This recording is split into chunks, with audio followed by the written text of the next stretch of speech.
Good morning everyone. Today we are continuing with 6.3 exercise. Last time हमने 16 sums कर लिए थे. आज हम स्टार्ट कर रहे हैं सम नंबर 17.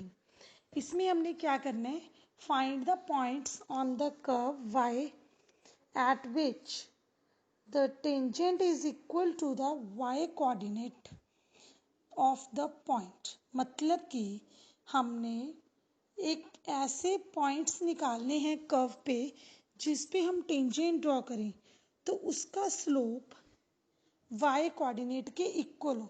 मीन कि अगर आपने मान लो 2-3 पॉइंट पे स्लोप चेक करना है तो y कोऑर्डिनेट 3 है ना, 2-3 पॉइंट है मान लो, तो उसका स्लोप भी 3 होना चाहिए.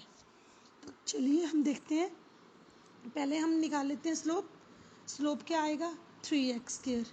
उसके बाद एक पॉइंट पे निकाल लें, मान लीजिए वो पॉइंट है x1 y1, तो x1 y1 पे स्लोप क्या हो जाएगा 3x1². अब ये जो जिस पॉइंट पे हम टेंजेंट ड्रॉ कर रहे हैं वो पॉइंट कर्व पे भी तो लाई करता है. मान लीजिए ये वाली कर्व है, इस पे मैंने टेंजेंट ड्रॉ किया, तो ये जो पॉइंट होगा जिस पॉइंट पे हमने टेंजेंट ड्रॉ की है ये कर्व को पे भी होगा ना. पहले कर्व पे होगा, उसी पे हम टेंजेंट ड्रॉ करते हैं, यानी कि ये वाला पॉइंट टेंजेंट की लाइन और कर्व दोनों को सेटिस्फाई करेगा. तो देखो ये वाला हमने जो x1 y1 पॉइंट लिए आप इक्वेशन में पुट कर दो. एक आपके पास ये स्लोप वाली इक्वेशन आ गई और एक गिवन इक्वेशन आ गई. दोनों को सॉल्व करके आपका आंसर आ जाएगा. दो इक्वेशंस हैं. For the curve y equal to this, some number 18 देखिए, हमारे पास कोई कर्व की इक्वेशन है. हमने इस कर्व पे वो सारे पॉइंट्स निकालने हैं जिस पे हमारा टेंजेंट ओरिजिन से पास कर जाए. मीन्स कि मान लीजिए ये हमारे पास कर्व है, यहाँ पे आपने टेंजेंट ड्रॉ करना है कर्व पे.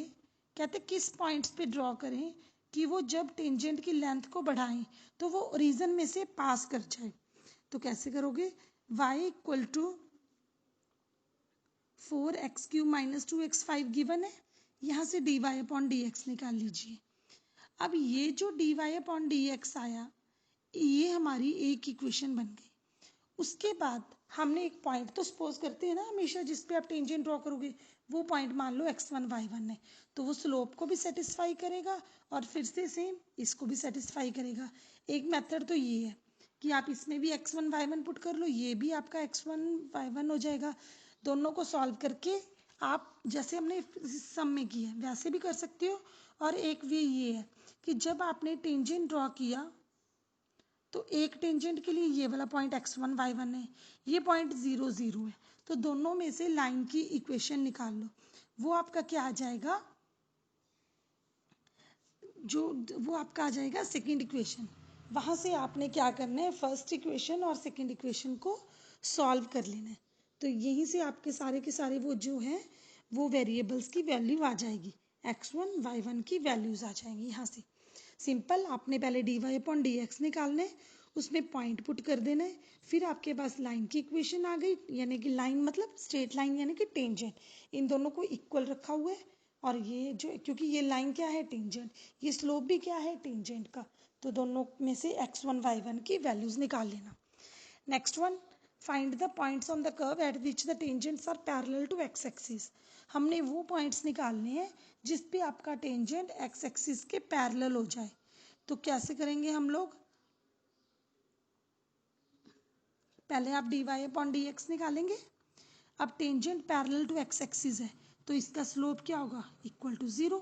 यही हमने पहले डिस्कस किया था लास्ट टाइम कि अगर टेंजेंट जो है आपका पैरेलल टू x एक्सिस हो जाता है तो हमारा dy अपॉन dx 0 होता है. आई होप कि आपको ये सारे सम समझ में आ रहे होंगे. फिर भी अगर आपको कोई प्रॉब्लम है you can ask in live class. तो देखिए नेक्स्ट सम जो है, find the equation of normal की इक्वेशन निकालनी है. इसमें भी इक्वेशन नॉर्मल की है, इसमें टेंजेंट और नॉर्मल की है. ये आपको प्रूव करना है कि ये वाली और ये वाली कर्व आपस में राइट एंगल पे कब कट करेंगे, जब 8x² इक्वल टू 1 होगा. तो ये सारे सम्स आपने देख के प्रैक्टिस करनी है. अब I will discuss again in live class. Thank you.